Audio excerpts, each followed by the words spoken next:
Športoví priatelia, vážené dámy, vážení páni, milá mládež, som nesmierne rada, že vás môžem privítať tu dnes v Popročí na prvom kole série adventných behov 2024. Som veľmi potešená, že vás tu môžem privítať práve tento deň, lebo pre nás Popročanov má tento deň taký zvláštny prívlastok, a to je, že dnes je Ondreja.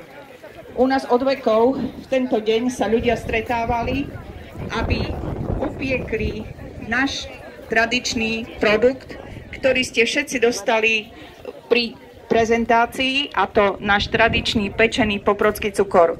Verím, že vám tento cukor dá dostatok energie na to, aby ste zvládli trať, ktorú ste si predsavzali, a limity, ktoré ste si stanovili.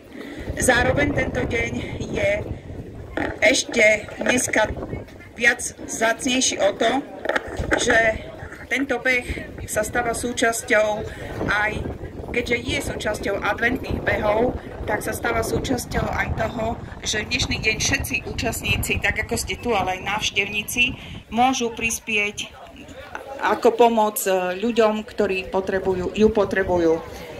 Všetky vlastne potraviny, ktoré ste odovzdali pri prezentácii, následne odovzdáme neziskovej organizácii Oáza Nádej pre nový život.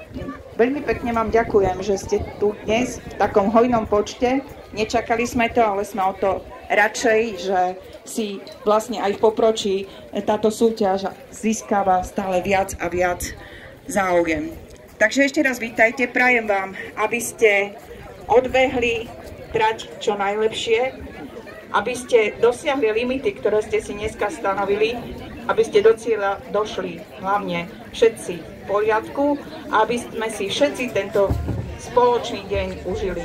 Takže ešte raz vítajte a tešíme sa na vás.